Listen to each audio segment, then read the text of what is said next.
आप यहाँ अतिथि हैं मगध नरेश, और मैं यहाँ स्वागत करता हूँ। अब आप पर निर्भर करता है कि आप अतिथि की भांति मिलना चाहते हैं या हमारे मिलन के इतिहास का 19वां अध्याय रचना चाहते हैं। मगध नरेश, स्वागत है आपका।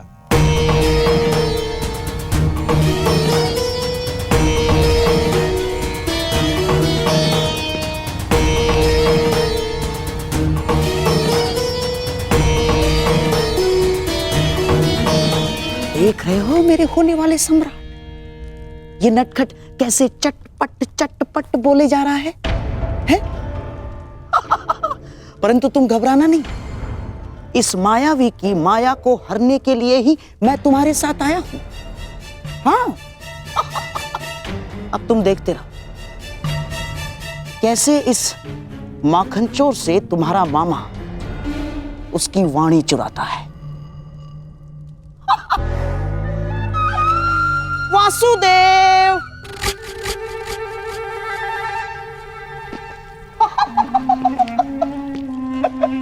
अरे गांधार नरेश, कैसे हैं आप? और ये क्या हाल बना लिया आपने अपना? मुझे आज भी स्मरण है, एक समय आप संपूर्ण आर्यव्रत के सबसे सुंदर, सबसे सुशोभित पुरुषों में से एक थे।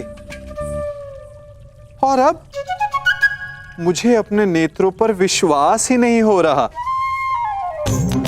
भ्राता दुर्योधन, मित्र कर्ण, यहां आओ, शीघ्र आओ। दुर्योधन, अब तुम ही बताओ, क्या मैं असत्य कह रहा हूं? एक समय था जब मामा श्री कितने आकर्षक दिखा करते थे। कमल समान नयन, हृष्ट पुष्ट शरीर,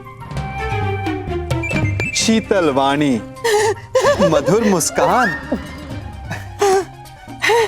परंतु अब सब बदला सा लग रहा है। कभी कभी लगाई गई किसी अग्नि का ताप मनुष्य के मुख को झुलसा देता है।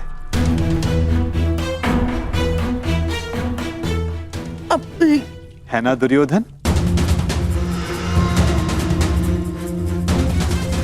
क्या मामा श्री को हस्तिनापुर में उचित आहार नहीं मिलता? ये क्या कह रहे हैं वासुदेव? मामा श्री को हस्तिनापुर में सर्वश्रेष्ठ आहार मिलता है। मैं उस आहार की बात नहीं कर रहा हूं जो मुंह से खाया जाता है। मैं तो उस आहार की बात कर रहा हूं जो विचारों को मिलता है, मन को मिलता है, क्योंकि अंततः दिखाई तो वही देता है। अरे, मैं भी क्या बातें लेकर बैठ गया। आइए, आप सबका स्वयंवर में स्वागत है। तुम्हारा भी मित्र कर्ण। वासु, प्रणिपात गांधार नरेश, आइए।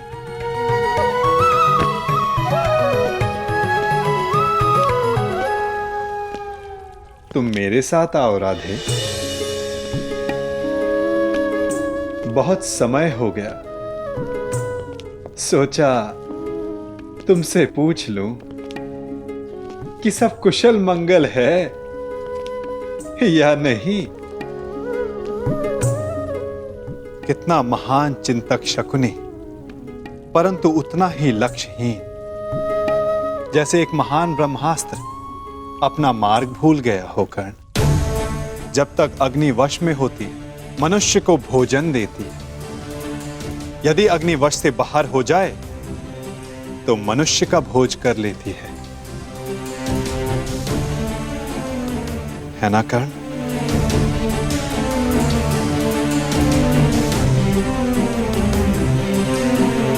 वासुदेव, क्या आप जानते थे कि वारणा व्रत में क्या हुआ? किस विषय में बात कर रहे हो कर्ण? उस भवन के विषय में जो दुर्योधन ने बनवाया, या उस भवन के विषय में जो अग्नि की भेंट चढ़ गया? यदि आप सब जानते थे तो आपने कुछ किया क्यों नहीं वासुदेव? नियति के समक्ष क्या वासुदेव और क्या कर्ण राधे, हम तो केवल प्रयास कर सकते हैं। सफल होना ना होना प्रारब्ध के हाथ में होता है। तुमने भी प्रयास किया ना? हाँ, प्रयास किया, परंतु ये शब्द बड़ा संहारक है मित्र। कहीं ऐसा तो नहीं कि तुम फिर से कोई वचन दे बैठे कर्ण?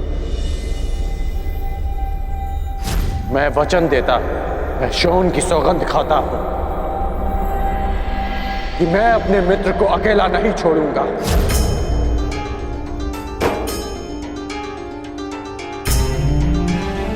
ओह कर्ण, मैंने कहा था कि वचन देते समय सावधान रहना, फिर भी दे बैठे क्यों? क्योंकि सबके पास वासुदेव जैसा मार्गदर्शक नहीं होता, और कुछ लोगों के पास तो शकुनी जैसे पथभ्रष्टक होते हैं। इसलिए मैंने अपने मित्र का साथ दिया और उसे वचन भी। यदि धनुष मध्य में से कच्चा हो तो धनुधर को घायल कर सकता है। योद्धा का खड़ग शत्रु के आक्रमण को रोक सकता है, परंतु समय के बवंडर को नहीं। कहीं ऐसा ना हो कि तुम एक असफल योद्धा सिद्ध हो जाओ कर्ण। योद्धा का धर्म युद्ध है, फिर वो उस युद्ध में सफल हो या असफल। और आप भूल रहे हैं वासुदेव कि मैंने पंख के स्थान पर पाषाण खंड होना चुना है। और मैंने क्या कहा था कि हमारा चयन ही हमारा भविष्य निर्धारित करता है कर्ण। स्मरण है? आपने मुझे यह स्मरण करवाने के लिए रोका है? नहीं, मैंने तुम्हें रोका है एक मंत्रणा देने के लिए कर्ण, कि स्वयंवर में तुम प्रतिभागी मत बनना। स्वयंवर में भाग लेने की मेरी कोई मंशा नहीं है। तो फिर मुझे वचन दो कि चाहे जो भी तुम स्वयंवर में भाग नहीं लोगे। आप ऐसा क्यों कह रहे हैं?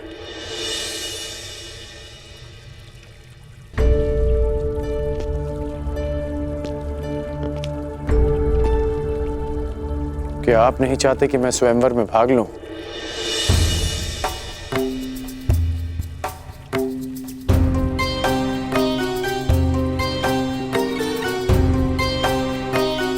कहीं ऐसा तो नहीं कि स्वयंवर की परीक्षा का संबंध धनुर्विद्या से है? आपके मौन में आपकी सहमति दिख रही है वासुदेव।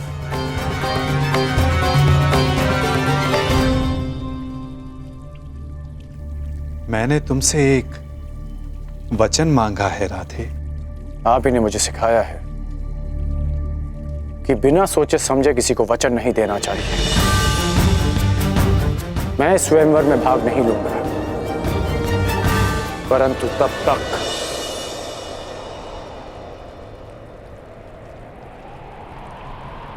जब तक यह स्वयंवर न्यायपूर्वक चलेगा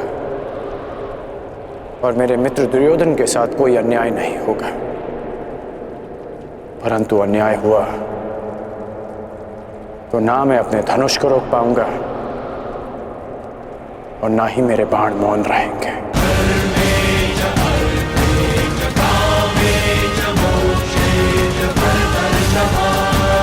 प्रणिपात वासुदेव।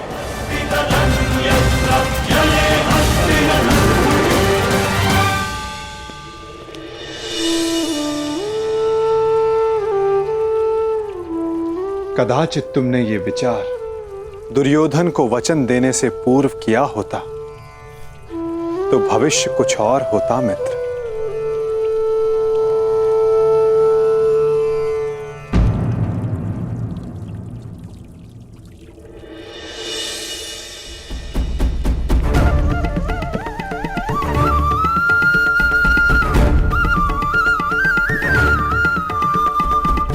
जो पहला ब्राह्मण तुम्हें मिले उसे ये दक्षिणा दे देना और कहना कि पांचाल राजभवन में एक बड़ा उत्सव हो रहा है।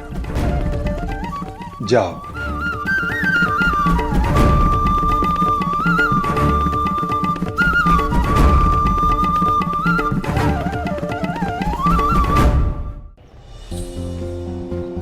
कहां से ढूंढूं ब्राह्मण? ये तो उनके भिक्षाटन का समय भी नहीं है। वो रहे ब्राह्मण।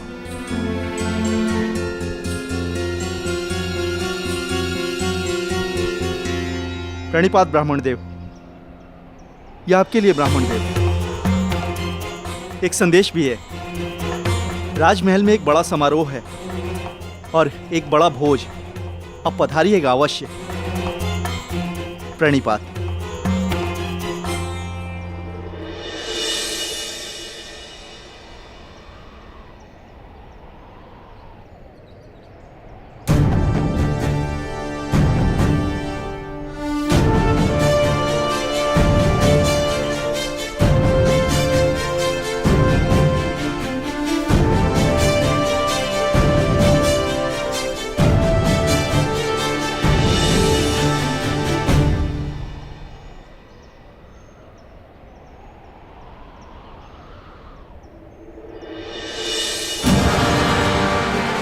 स्वर्ण मुद्रा हमारी आवश्यकता के अनुसार भिक्षा मिल गई अर्जुन। चलो अब घर चलें। परंतु भ्राताश्री, मुझे लगता है कि हमें राजप्रसाद चलना चाहिए। कदाचित कई माह तक की हमारी आवश्यकता पूर्ण हो जाए।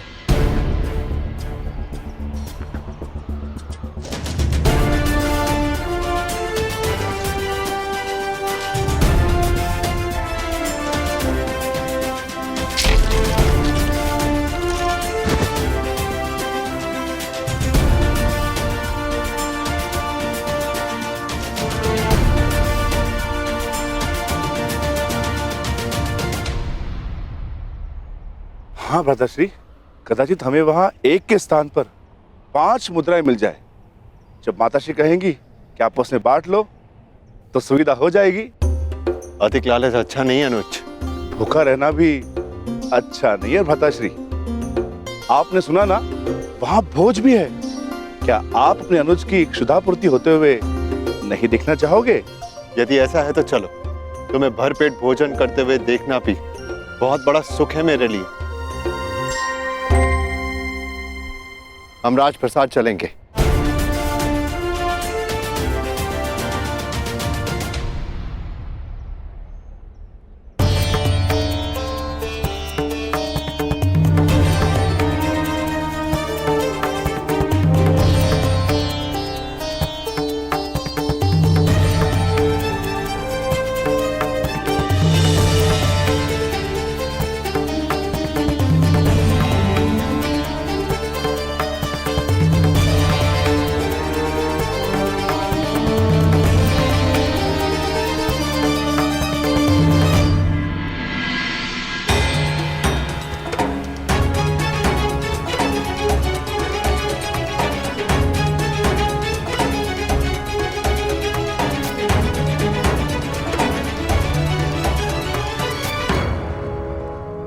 आमंत्रित अतिथियों का पांचाल में हार्दिक स्वागत। आप सभी यहाँ मेरी पुत्री याज्ञसेनी के स्वयंवर में भाग लेने के लिए पधारे। इसलिए मेरा भी यह कर्तव्य बनता है कि मैं स्वयंवर से आपका परिचय करवा दूं। मंडप के मध्य में वो जो स्थान आप देख रहे हैं, जो इस क्षण यव्यानिका से ढका हुआ है, वही वो परीक्षण है जिसमें सफल होने वाला प्रत्याशी मेरी पुत्री से विवाह कर सके। परंतु निश्चित रूप से यह परीक्षण सरल नहीं होगा।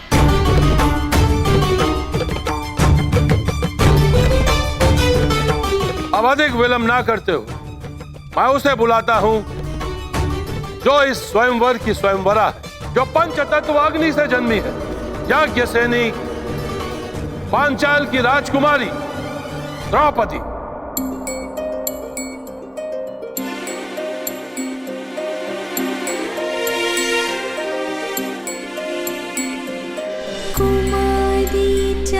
नाट्ये पाञ्चाली वेदे मध्यात् समुत्थिता सुभागा दर्शनीयाङ्गी स्वसीताय तलोचना।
अब मैं वासुदेव कृष्ण से यह आग्रह करूंगा कि वो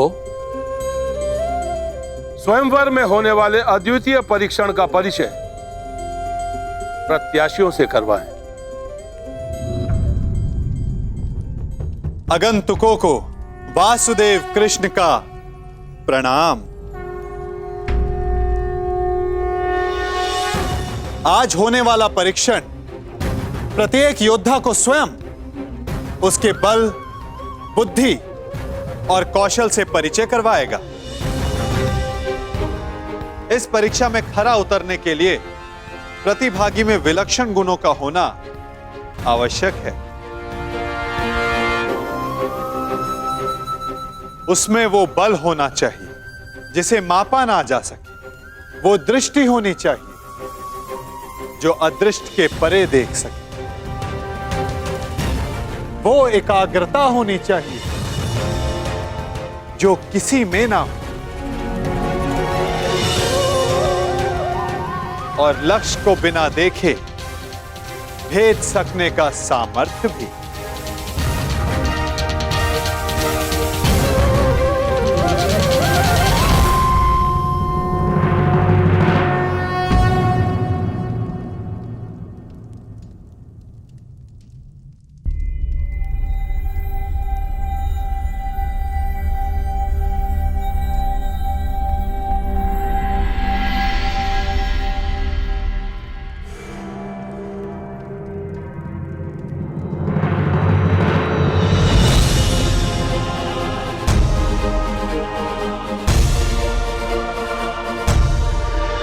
मुझे वचन दो कि चाहे जो भी हो, तुम स्वयंवर में भाग नहीं लोगे।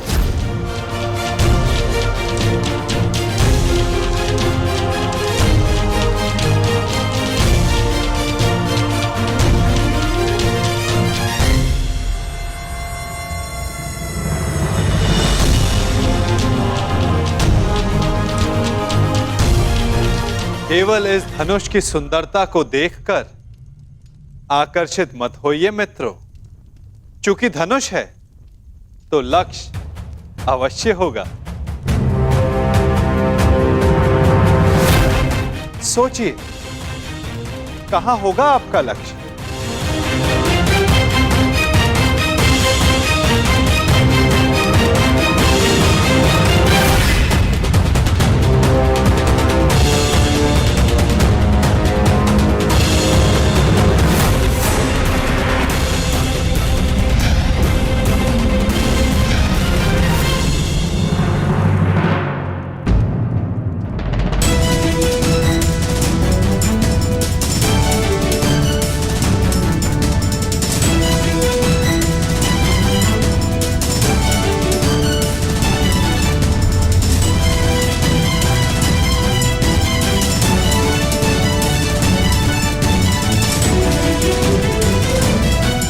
इस आकाश यंत्र में स्थित मीन की आंख आप सबका लक्ष्य है मित्रों। संसार के सर्वाधिक शूरवीर और बलशाली यहां उपस्थित हैं, परंतु प्रश्न यह है कि आप में से इस जल प्रतिबिंब को देखकर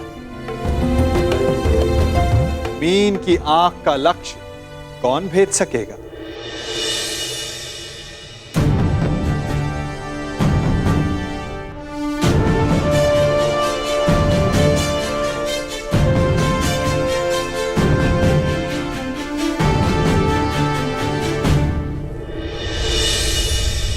मुझे किसी भी मूल्य पर लक्ष्य भेदना है मित्र। मुझे विजय प्राप्त करनी है।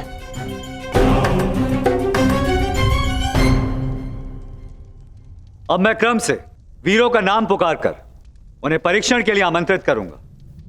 सर्वप्रथम भद्रराज शल्य,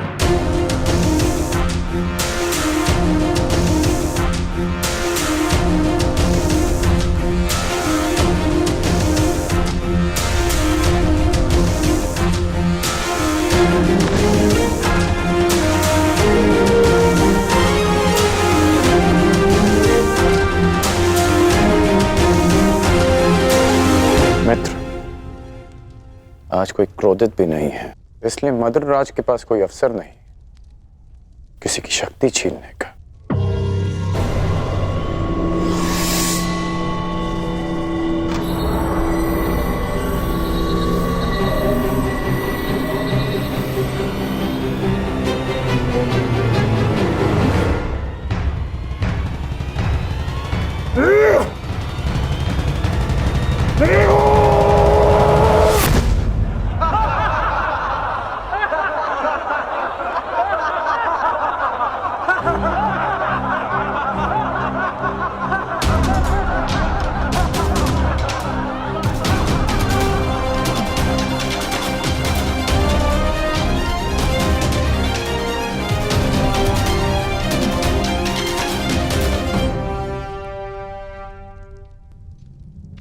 अगले प्रत्याशी काशीराज।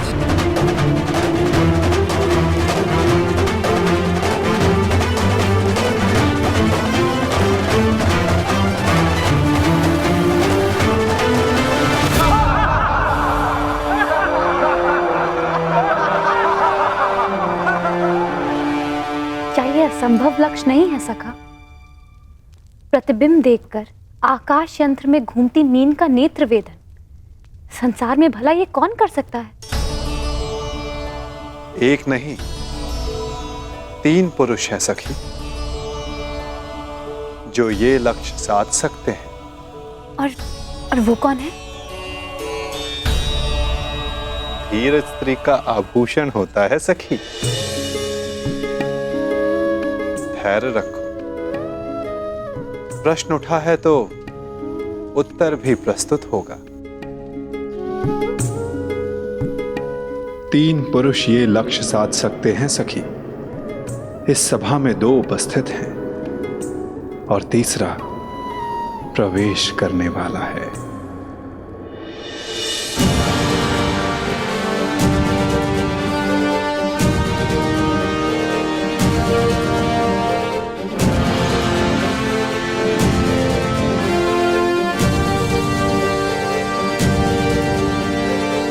अगले प्रत्याशी भगत नरेश जरासन।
चलिए सखा, कम से कम ये विश्वास तो हुआ कि ये धनुष उठाया जा सकता है। वैसे सखा, क्या अर्जुन भी ये धनुष उठा सकते हैं?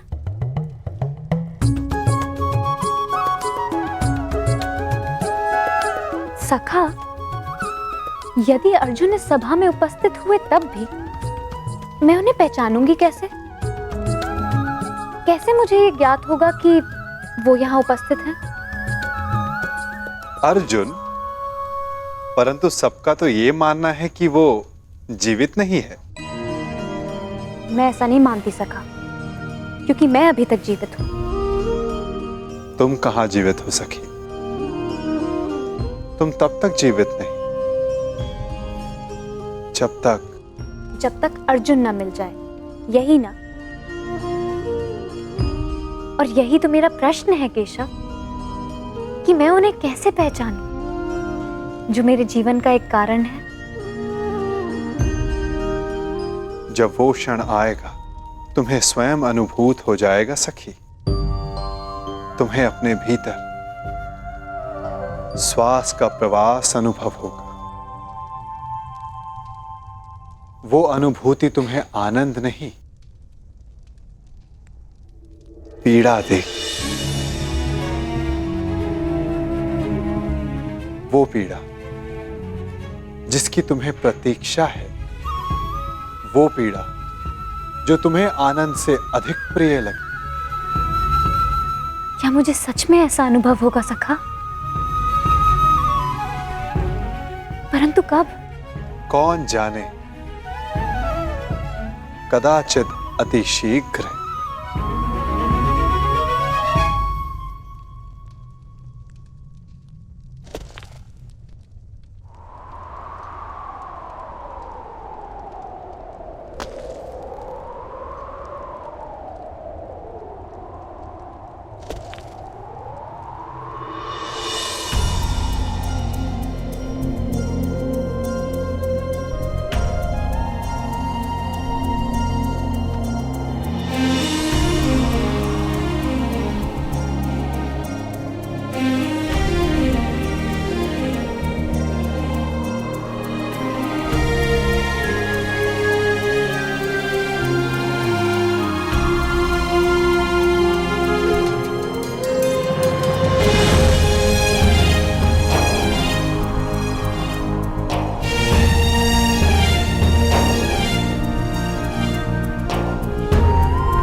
क्या हुआ?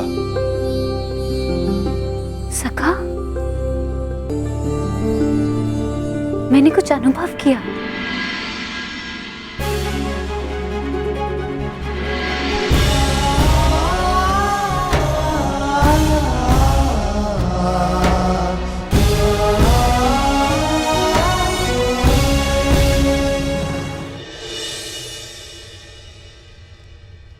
यश भ्राता, वो कौन है जो मेरी ओर देख रहे हैं? जो राजकुमारी के समीप बैठे हैं वो वासुदेव कृष्ण हैं, द्वारकाधीश। हमारे ममेरे भाई भी हैं, परंतु वो तुम्हें नहीं देख रहे। वो स्वयंवर में आए सारे प्रतिभागियों को देख रहे हैं। वो कमल नयन वाले हैं, इसीलिए सबको लगता है कि वो उन्हें ही देख रहे हैं, परंतु नहीं।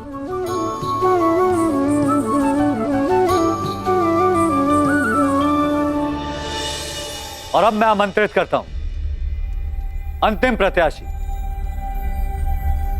हस्तिनापुर के युवराज दुर्योधन।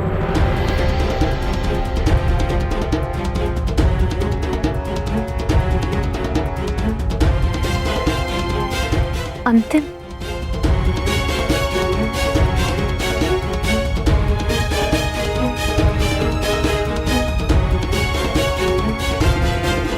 वो दिन कब आएगा जब मैं इस दुष्ट की छाती पर गदा से प्रहार कर पाऊंगा।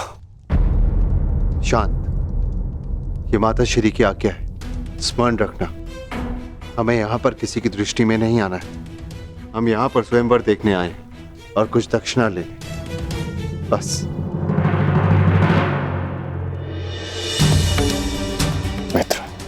मित्र, मैं जानता हूं कि तुम ये धनुष उठा सकते हो, परंतु स्मरण रहे कि तुम अपने पांव के मध्य तनिक दूरी बनाए रखना, ताकि तुम धनुष का बोझ संभाल सको। धनुष का एक भाग भूमि पर रखना, ताकि प्रत्यंचा चढ़ाते समय धनुष तुम्हारे हाथ से छूटे ना।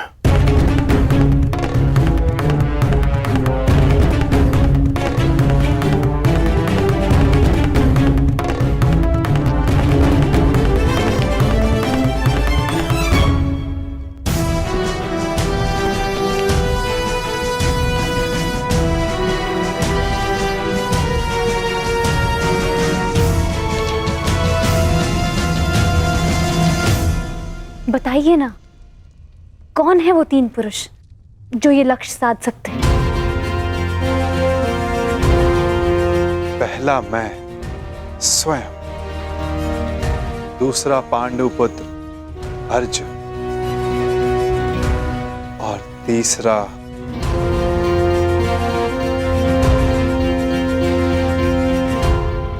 मैं राधेकरण। मैंने संधान लक्ष्य देखकर ही किया, आपके नेत्रों में देखकर। कदाचित तीसरे वीर के लिए मैं आपका संकेत समझ गई हो सका।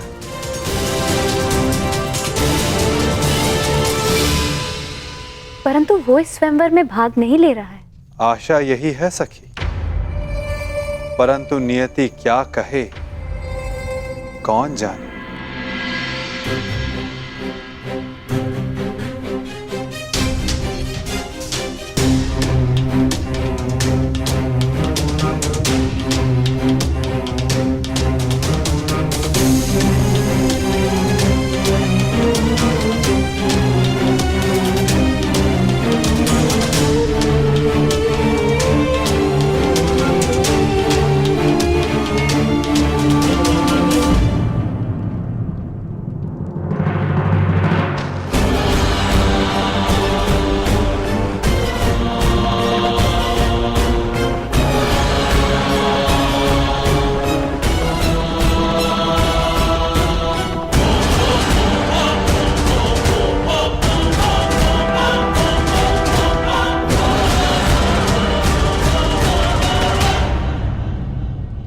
अपने पांव स्थिर रखना मित्र।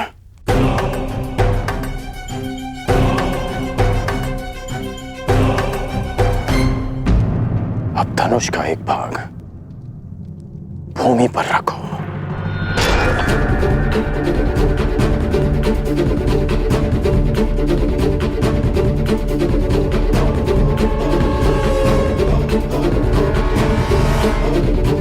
बल लगाकर धनुष को मोड़ो।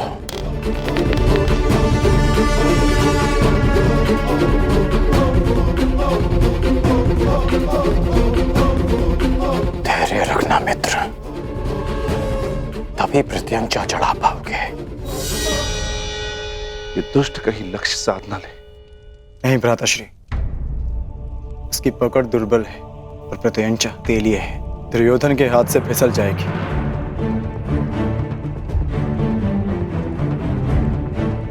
नहीं, एकाग्रता बनाए रखो दुर्योधन।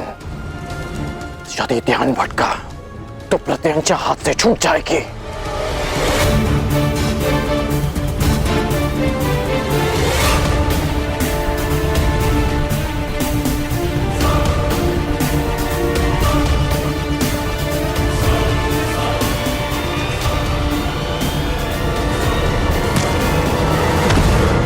दुर्योधन!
क्या यही है संसार के सर्वश्रेष्ठ योद्धा? क्या इसी क्षमता के बल पर मेरी पुत्री का वरण करने आए थे आप लोग? प्रतीत होता है गुरुओं में अब वो क्षमता ही नहीं रही जो अपने शिष्यों को युद्ध कौशल सिखा सके।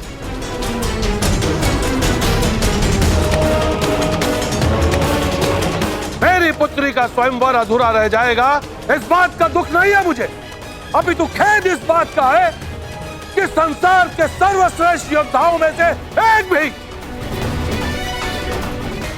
भी योद्धा ऐसा नहीं है जो इस परीक्षण में सफल हो सके। महाबली मानकर आप लोग अपने आप से छल कर रहे हो। चलिए पंचाल राज,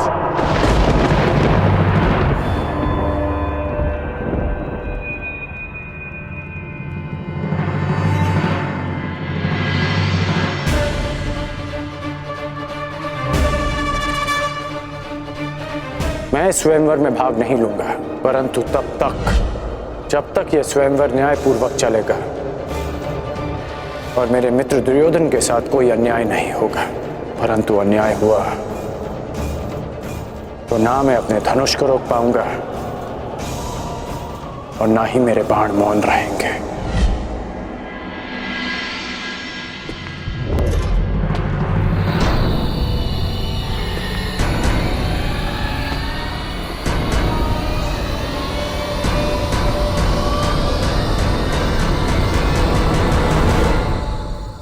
छल तो आपने किया है।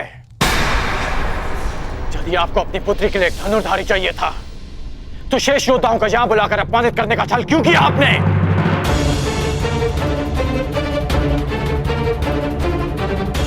यदि बल, बुद्धि, दृष्टि, एकाग्रता और लक्ष्य पर प्रहार करने की क्षमता जांचनी थी तो केवल धनुर्विद्या का परीक्षण क्यों? खड़क युद्ध क्यों नहीं? गदा कौशल क्यों नहीं? आप वसुदेव कृष्ण के परीक्षण पर संदेह कर रहे हैं? आप इन पर पक्षपात का आरोप लगा रहे हैं भद्र पुरुष? हाँ,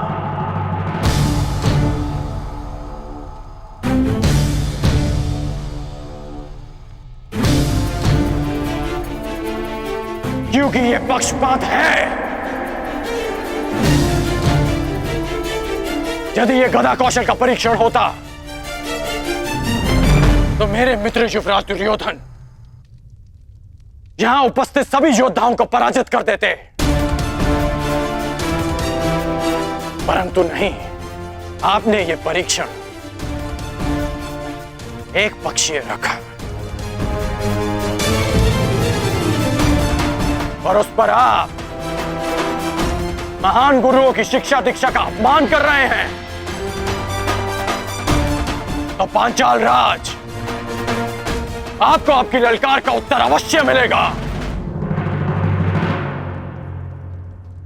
एक शिष्य अपने गुरु के मान के लिए आपकी ललकार स्वीकार करता है।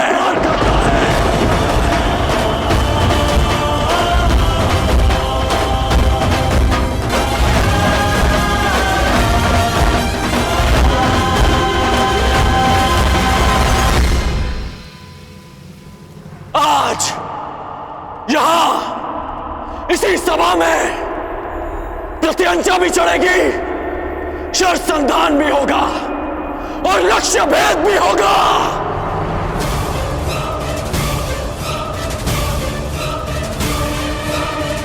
मैं परशुराम शिष्य राधेकर ये लक्ष्य भेद स्वयं करूंगा।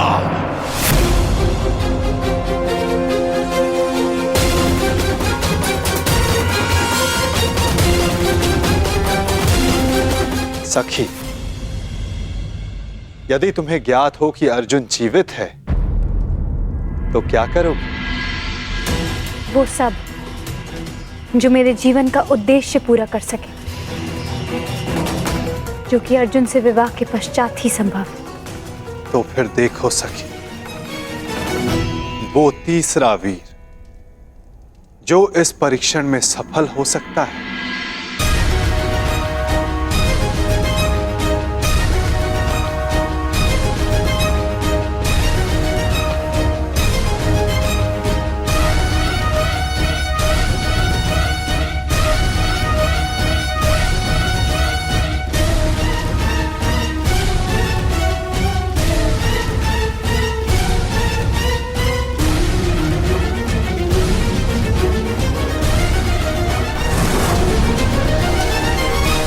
यदि कर्ण ने लक्ष्य संधान कर दिया सखी, तो तुम अपने जन्म का प्रयोजन सिद्ध नहीं कर पाओगे।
अद्भुत, अद्भुत कर्ण।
जो मैं कह रहा हूं उसका तात्पर्य समझ रही हो ना सखी?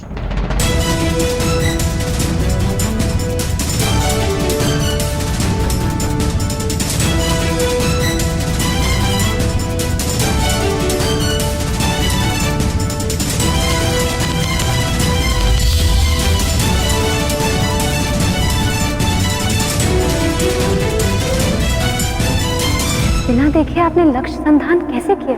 आपके नेत्रों में देखकर।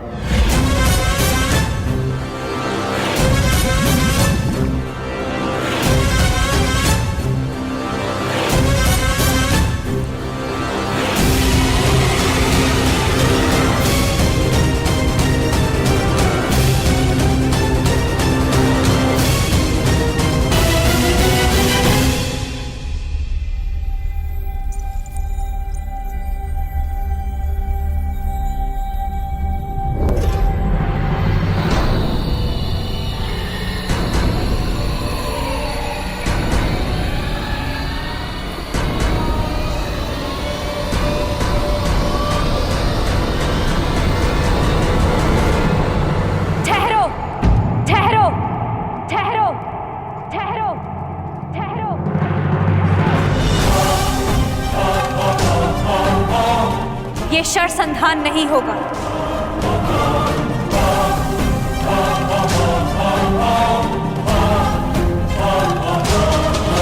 परंतु क्यों?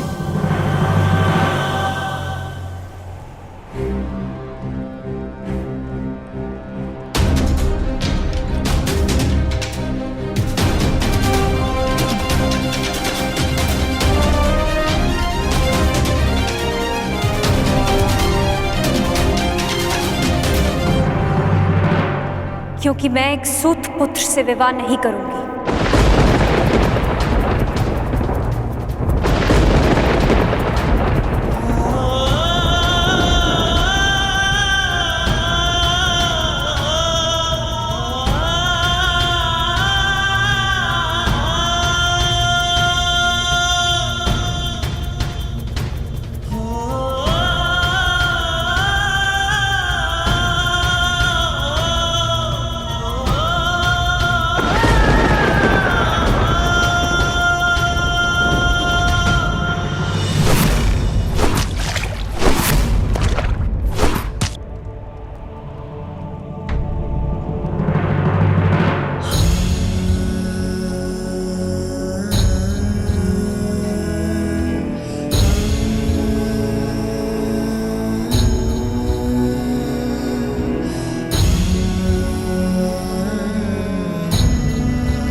मनुष्य का जन्म महत्वपूर्ण नहीं, यदि कुछ महत्वपूर्ण है तो उसके कर्म।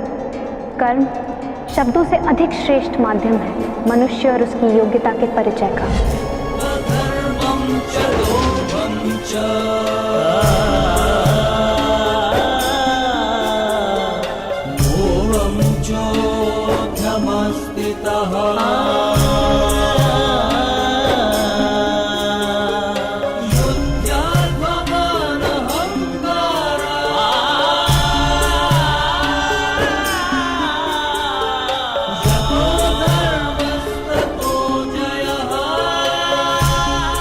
बधाई हो याज्ञसेनी, आज आपने सिद्ध कर दिया कि कभी कभी शब्द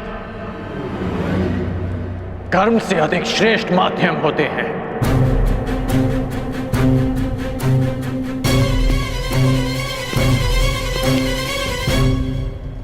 व्यतीत ना होकर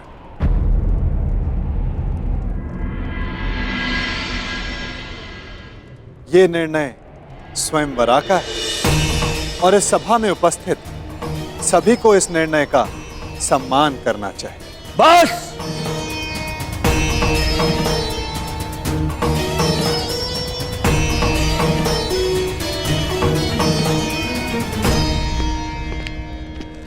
बस पांचाल नरेश, बस! ये कैसा खेल है? आप अपनी पुत्री का विवाह करवाना चाहते भी थे या नहीं?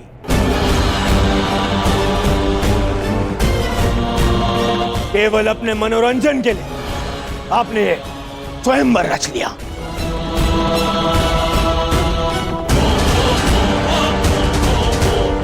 आपने आर्यव्रत के बड़े बड़े शूरवीरों को यहां आमंत्रित किया।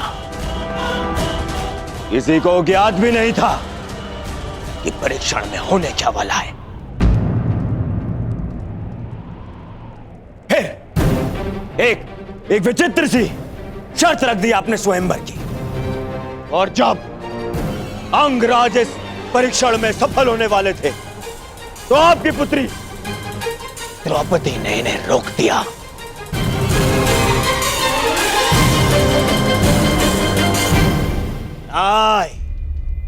ये स्वयंवर नहीं है, छल है, छल। युवराज दुर्योधन, ये स्वयंवर पांचाली के विवाह के लिए रचा गया है हस्तिनापुर युवराज दुर्योधन। और स्वयंवर स्पर्धा नहीं होती, स्वयंवरा को अधिकार है अपने वर के चयन करने का, जिसका द्रौपदी ने प्रयोग किया।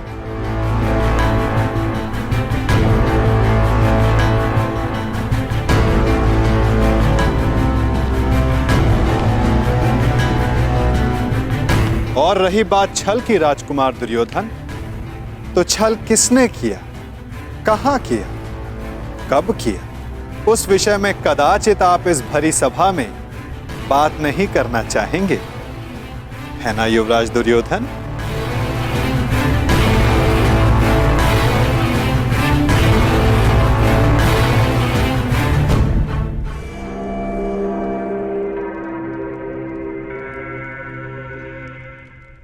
सम्राट!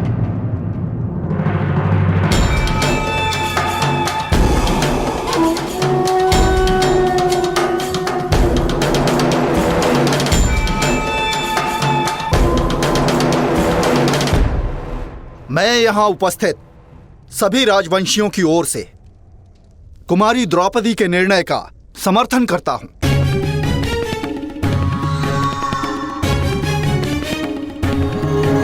मुझे तो युवराज दुर्योधन की सोच पे आश्चर्य हो रहा है। राजकुल से होकर भी ये उन्होंने सोच कैसे लिया कि पांचाल नरेश अपनी पुत्री का विवाह एक सूत पुत्र से करेंगे। सावधान मत नरेश। सावधान तो आपको रहना था। आप कर्ण को इस सभा में लाने की भूल कैसे कर बैठे? जाइए अंगराज कर्ण, जाइए, जाके अपने अश्वों की राज संभालें। यह क्षत्रियों का स्वयंवर है, जाइए।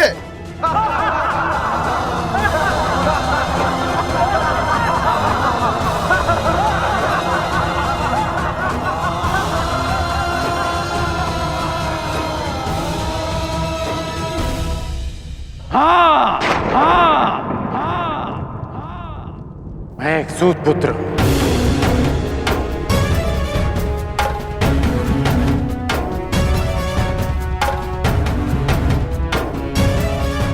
और मुझे गर्व है कि स्वयं को क्षत्रिय समझने का अभिमान करने वाले महारथियों का मार्गदर्शन एक सूत ही करता है। पथ निर्धारित करने वालों को यह नहीं भूलना चाहिए, जो खड्ग और गदा हाथ में लेकर वो वीर होने का दम भरते हैं, उसे कोई क्षत्रिय नहीं, एक लोहार बनाता है।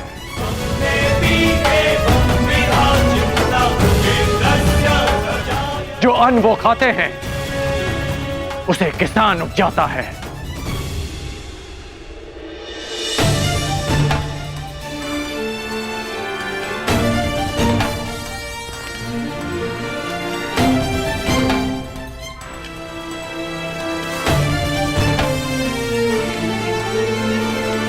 मैं मेरा उपहास उड़ाने वालों से व्यथित नहीं हूं, क्योंकि मैं इनकी सोच वर्षों से जानता हूं।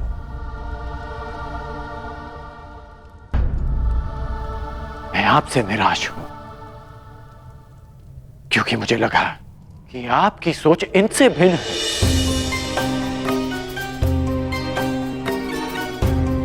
इस अपमान को सहने की क्षमता स्वयं में लाने के लिए मुझे वर्षों लग गए, परंतु आश्चर्य इस बात का है कि एक सूत का अपमान करना, उससे घृणा करना कुछ दिन पहले जन्मी पांचाली इतना शीघ्र सीख गए? कैसे?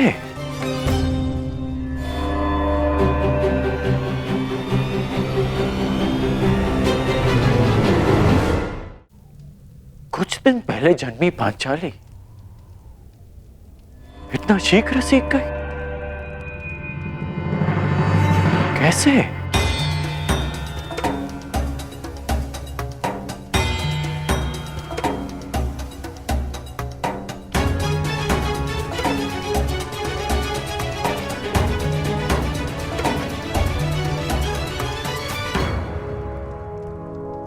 कुछ दिवस पूर्व किसी ने मुझसे कहा था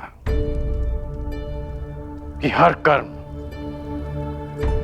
अपना परिणाम साथ लेकर चलता है।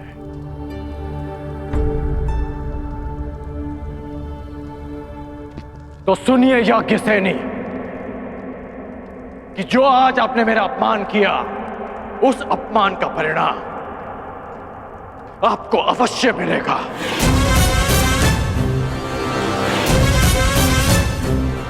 इस कर्म का फल आप अवश्य भोगेंगे।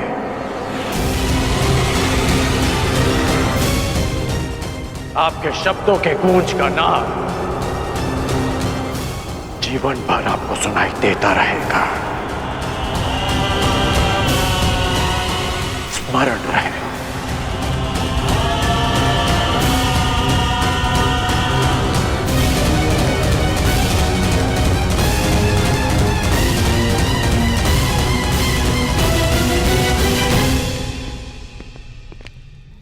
क्षत्रिय वीरों की सूची पूर्ण हुई पांचाल नरेश।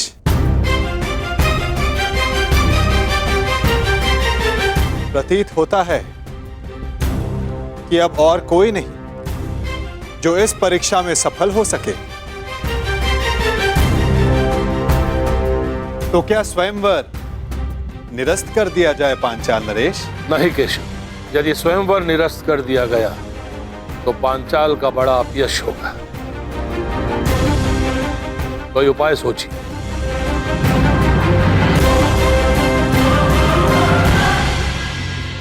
शांत हो जाओ मेरे होने वाले सम्राट। देखो कर्ण, इस स्थिति में केवल एक ही उपाय है। स्वयंवर संपन्न हुआ, हमें यहां से चलना चाहिए। कि स्वयंवर सर्वसाधारण के लिए खोल दिया जाए। किसी को भी लक्ष्य भेद करने का अधिकार और अवसर दिया जाए।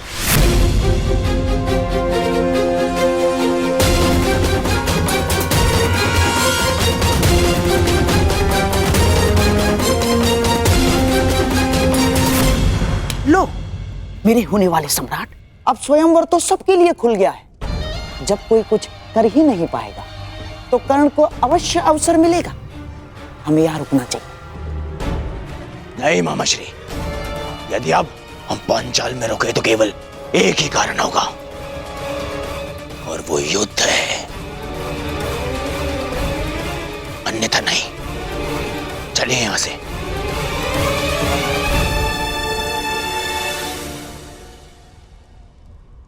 अब तो स्वयंवर सबके लिए खुला है, फिर भी कोई समक्ष नहीं आ रहा। क्या मेरी पुकार योद्धाओं तक नहीं पहुंच पा रही?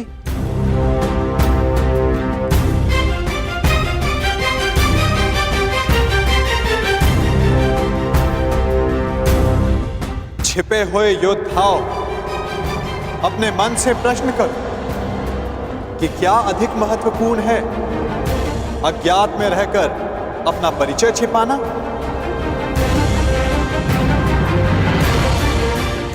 पराक्रम से अपना अधिकार पाना, अपनी श्रेष्ठता सिद्ध करना? क्या कोई योद्धा नहीं जो ये लक्ष्य साध सके? क्या किसी की भुजाओं में बल नहीं?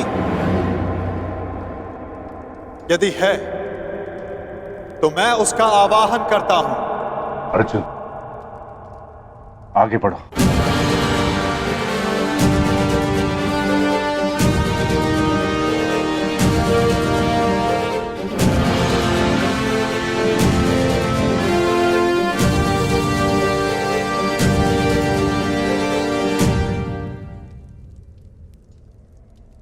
ये लक्ष्य मैं साधूंगा।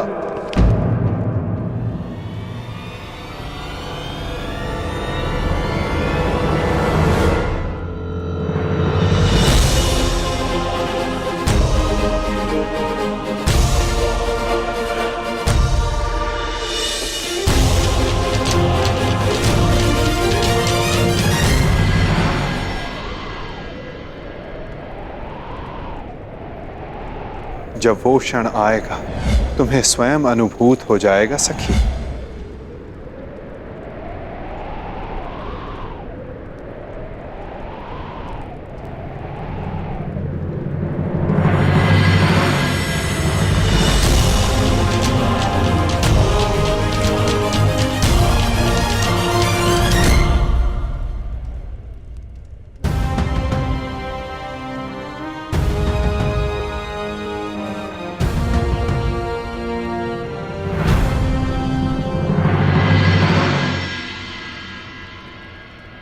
पहले एक सूत पुत्र आया और अब ब्राह्मण।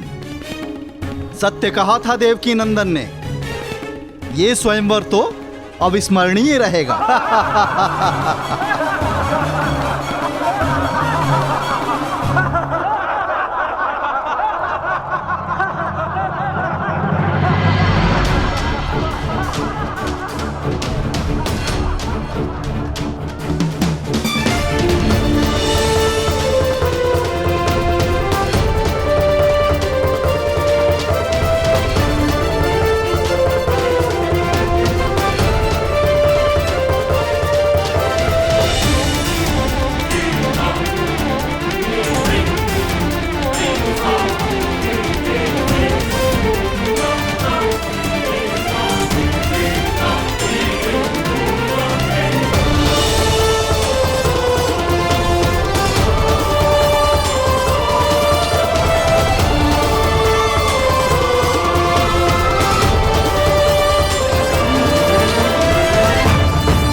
पांचाल नरेश,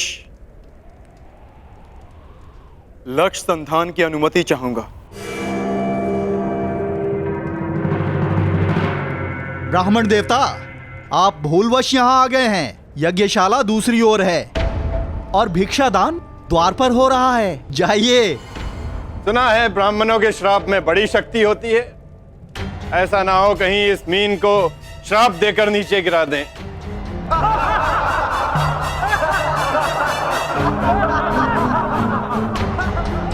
ब्राह्मण युवक, क्या तुम विवेक से यह निर्णय ले रहे हो?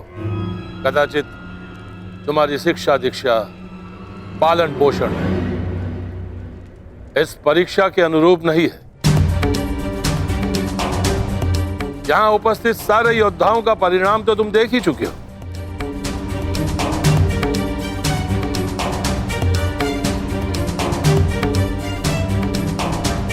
मैं आपके विचारों से सहमत हूं पांचाल नरेश,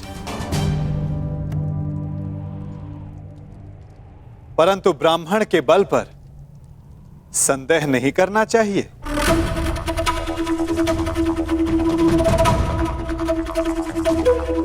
मानसिक दृष्टा शारीरिक बल से अधिक प्रभावी होती है।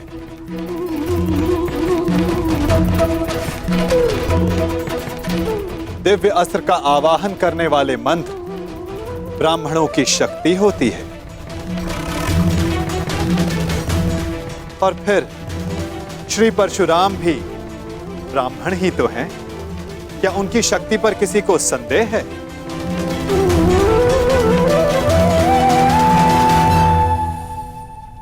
वासुदेव, इस युवक को अनुमति दिलाने के लिए इतना बल क्यों दे रहे हैं? छोड़ो ना मित्र, जितना अपमान सहना था सह लिया। अब यहां रुकने का कोई अर्थ नहीं। चलो यहां से। रुको, मैं ये देखना चाहता हूं कि यहां क्या होने जा रहा है। और जैसा कि मैंने पहले भी कहा पांचाल नरेश, ये स्वयंवर है, अंतिम निर्णय द्रौपदी का होगा।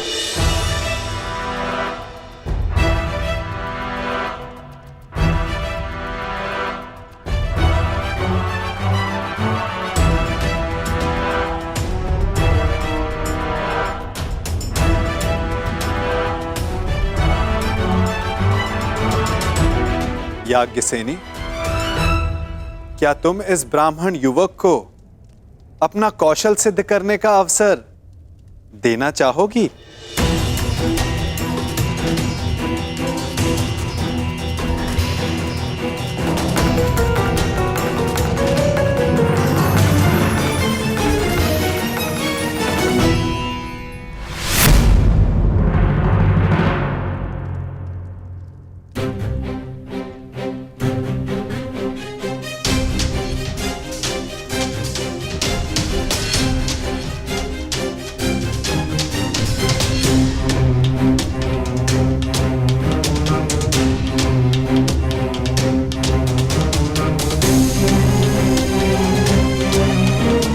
ब्राह्मण युवक, तुम्हें अनुमति है।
और आश्चर्य, ये कैसे संभव?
लक्ष्य भेद कर पाएगा?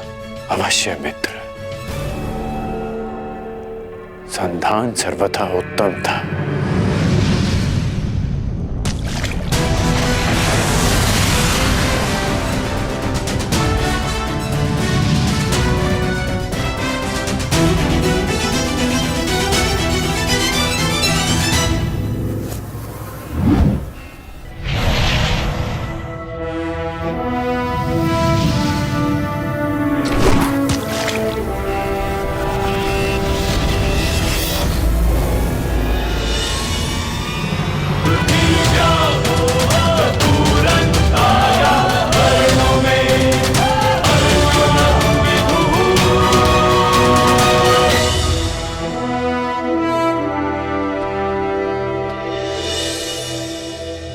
अब अपने वर का चयन तुम्हारे हाथों में है सखी। क्या तुम इस युवक का चयन करोगी?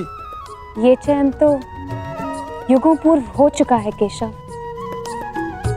मैंने ये जन्म सिर्फ ये अनुभव करने के लिए लिया है कि क्या मेरा चयन उचित था।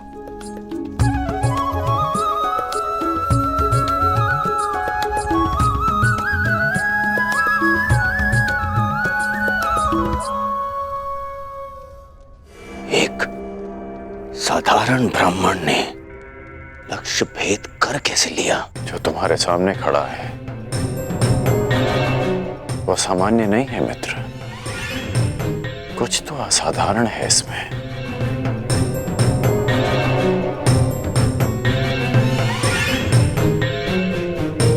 जो मैं अनुभव कर रहा हूं वो असंभव से भी परे है।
यदि अग्नि कुंड को ढक दिया जाए तब भी उसका ताप बाहर तक अनुभव होता है ब्राह्मण युवक।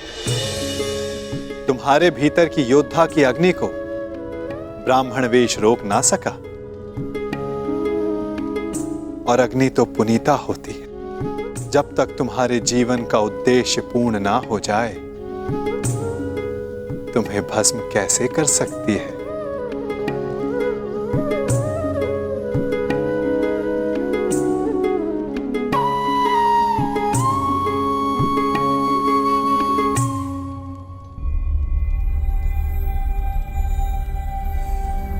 इतने विरोधियों के मध्य से स्वयंवरा को ले जाने का अनुभव मेरा भी रहा है।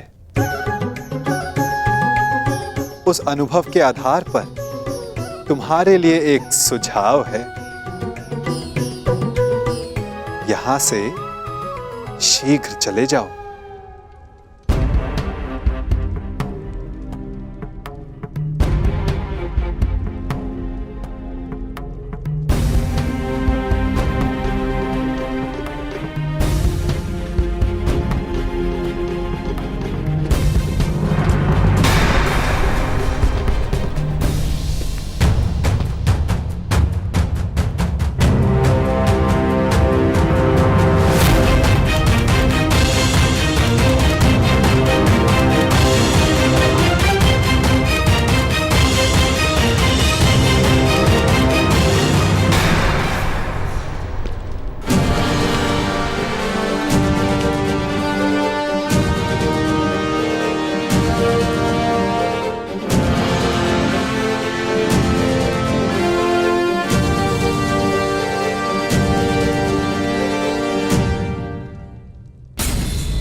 क्या सोच रहे हो मित्रों?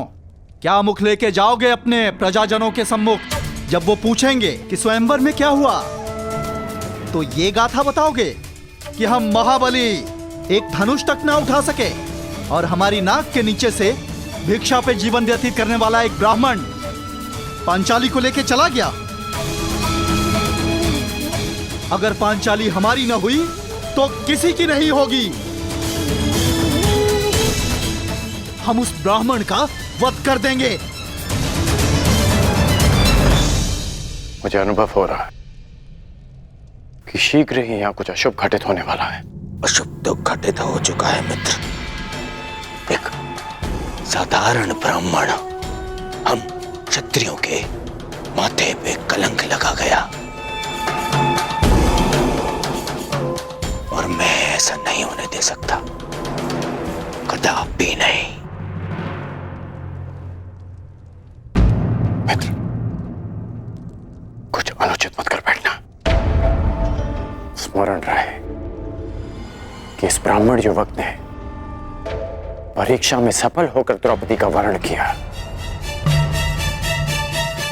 कैसे भूल जाऊं अपना अपमान, हस्तिनापुर का अपमान, तुम्हारा अपमान। चलो क्षत्रिय वीरों, हो तो अपने माथे का कलंक। चलो।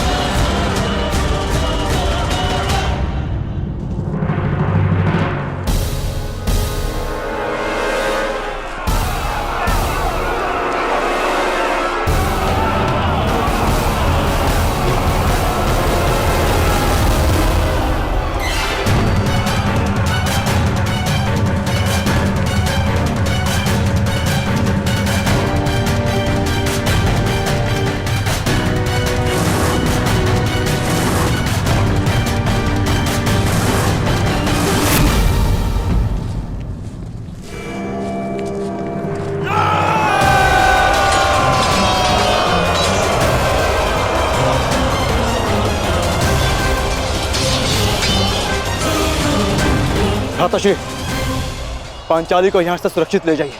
मैं भी युद्ध कर सकती हूँ।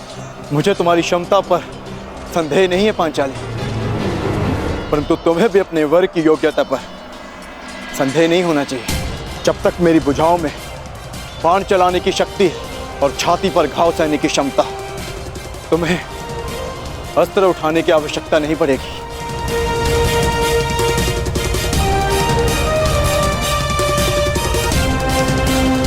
अंगराज, नियति सबको दूसरा अवसर नहीं देती, परंतु तुम्हें दूसरा अवसर मिला है। चयन करने में भूल मत कर बैठना।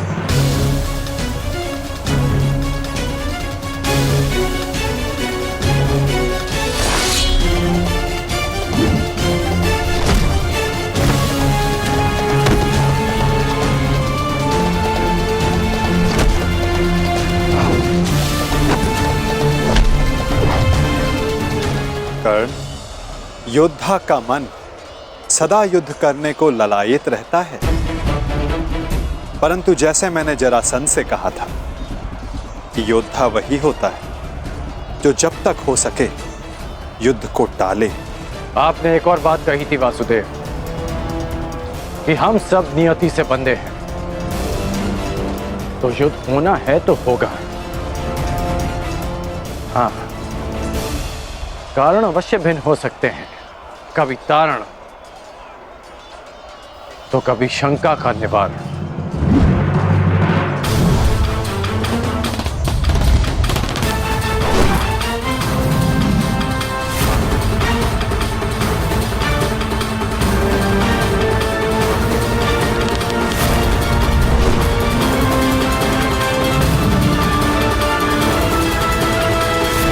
कैसी शंका अंगराज?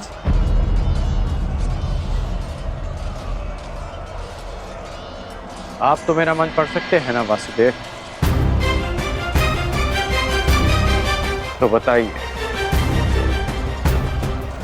कि जो मेरे मन में चल रहा है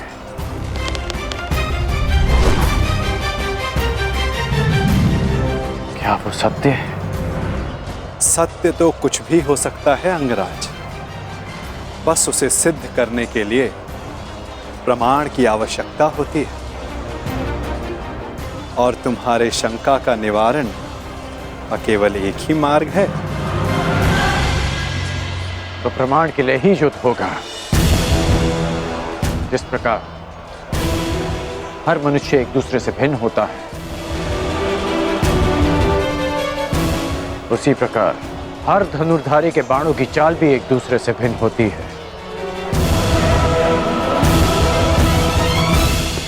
हम सब नियति से बंधे हैं। युद्ध होना है तो होगा। हाँ, कारण अवश्य भिन्न हो सकता है, कभी तारण, कभी शंका का निवारण।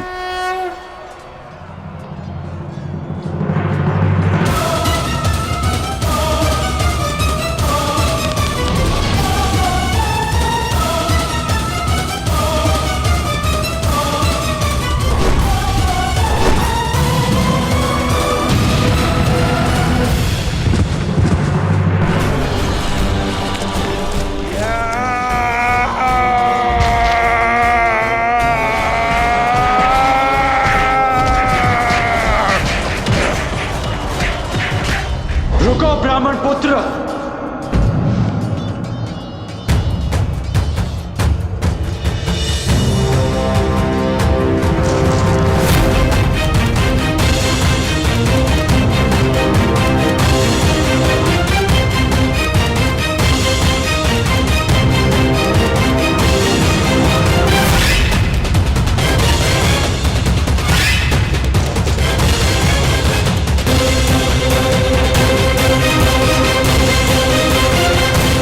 स्वागत है अंगराज कर्ण, स्वागत है।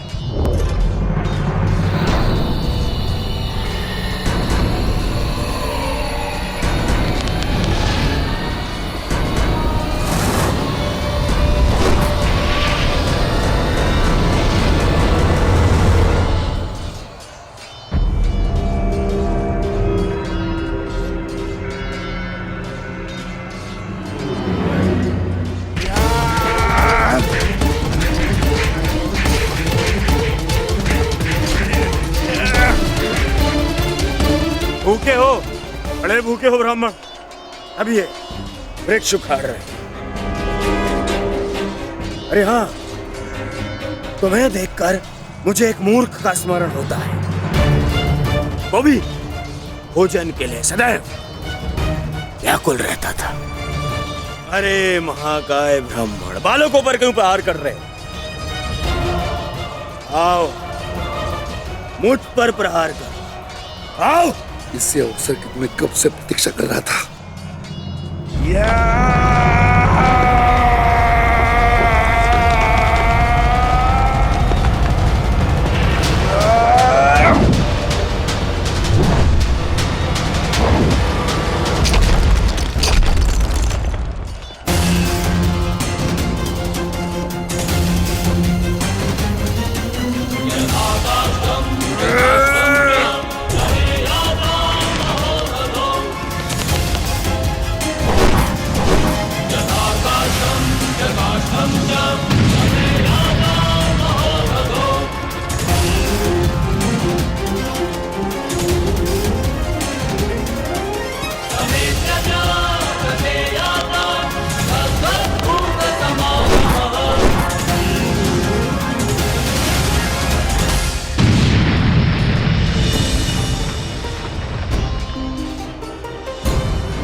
अद्भुत।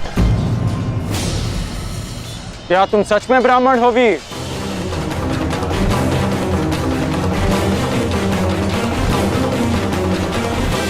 क्या तुम सच में ब्राह्मण हो वीर? सोच लो, कभी कभी असत्य वचन का बहुत भारी मूल्य चुकाना पड़ सकता है। अंगराज, युद्ध में वाणी से नहीं, धनुष से काम लो, अन्यथा यही तुम्हारे अंतिम शब्द सिद्ध होंगे।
केवल एक ही योद्धा है जो इतना चपल है,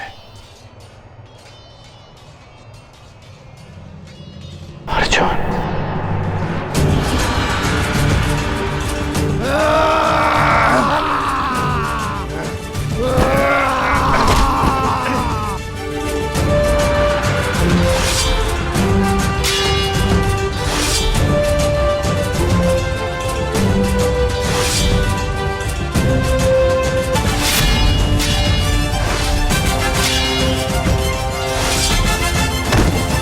पांडव लाक्षागृह से जीवित बच निकले।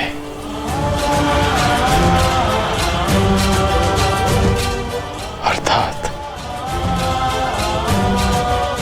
माता कुंती भी सुरक्षित है।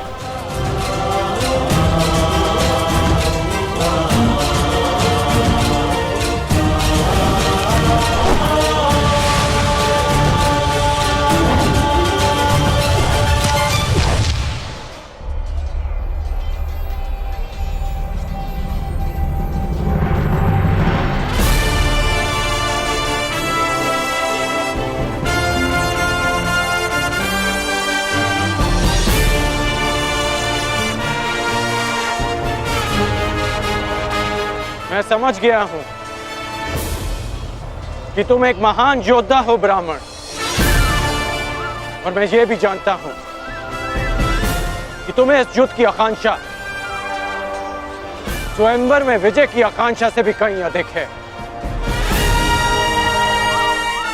और आकांक्षा मेरी भी यही है कि ऐसे ही एक वीर से अपना अधूरा द्वंद्व पूर्ण करूं, परंतु वो अधूरा द्वंद्व युद्ध भूमि में पूर्ण होगा,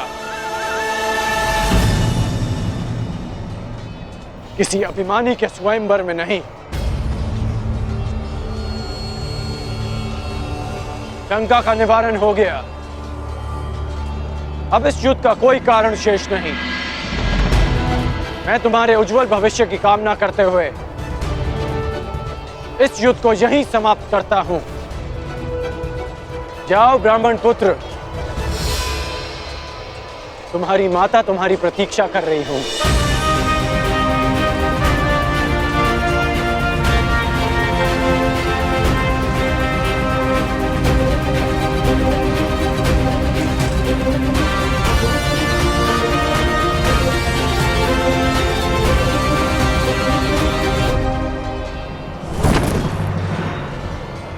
रुक जाओ मित्र, ये युद्ध यहीं समाप्त करो मित्र। विजेता को अपनी स्वयंवर आदर से ले जाने दो मित्र।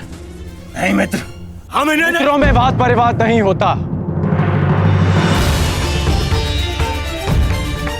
ये ब्राह्मण अपने उपहार का अधिकारी है।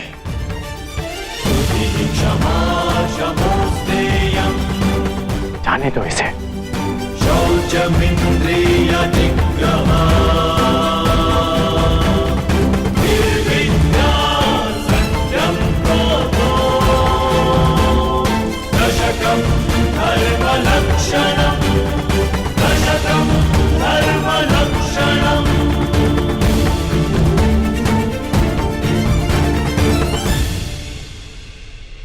माता कुंती और पांडव जीवित हैं।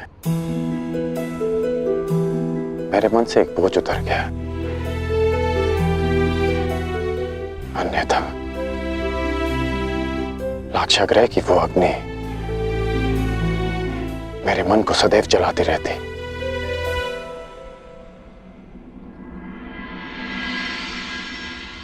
इसलिए आप पांडवों की मृत्यु की सूचना से व्यथित नहीं थे, क्योंकि आपको सब कुछ ज्ञात था। यदि ज्ञात ना भी होता तो भी व्यथित होने का कोई कारण नहीं था। कर्ण, अब तो सत्य स्वीकारिए केशव। अब समझ आया आपका वो कथन कि एक खेल प्रारंभ होने जा रहा है, वो खेल जिसका मैं भी एक पात्र हूं। अब समझ में आया कि आपने मुझे स्वयंवर में भाग ना लेने की मंत्रणा क्यों दी। अब समझ आया कि कर्म की हुंकार भरने वाले कृष्ण उस समय क्यों मौन रहे जब जन्म के कारण हरी सभा में मेरा उपहास उड़ाया गया।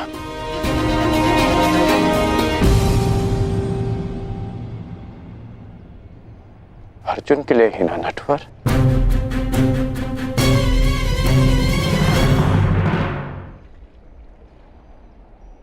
क्यों क्यों किया आपने ऐसा? केवल अर्जुन को स्वयंवर में जिताने के लिए? इसलिए आपने ऐसी परीक्षा रखी जो अर्जुन के पक्ष में हो, ताकि वो पांचाली का भंग कर सके। अर्जुन के लिए इतना झुकाव क्यों? उसके लिए मेरा अपमान क्यों? इतना बड़ा खेल क्यों? इतना पक्षपात क्यों? क्यों वासुदेव? क्या तुम ये कह रहे हो कि मैं पक्षपाती हूं मित्र? क्यों? क्या आप नहीं हैं? नहीं कर्ण, मैं अर्जुन के उतना ही पक्ष में हूं जितना तुम्हारे पक्ष में। सत्य कहूं तो मैं सबके पक्ष में हूं और किसी के पक्ष में भी नहीं। ये तो कर्ता पर निर्भर करता है कि वो कौन सा पक्ष चुनता है मित्र। आप कुछ भी कहें, परंतु मुझे ज्ञात है कि ये खेल आप ही ने रचा है। ठीक है, यदि तुम ऐसा मानते हो तो क्या ये नहीं जानना चाहोगे कि मैंने ये सब कैसे किया? नहीं, मैं केवल ये जानना चाहूंगा कि आपने ये क्यों किया। प्रश्न बड़ा विकट है कर्ण। यदि विस्तार से इसका उत्तर दिया तो सुनने में तुम्हारा जीवन छोटा पड़ जाएगा, परंतु तुम्हारे शंका के निवारण के लिए मैं ऐसे संक्षिप्त में बताता हूं।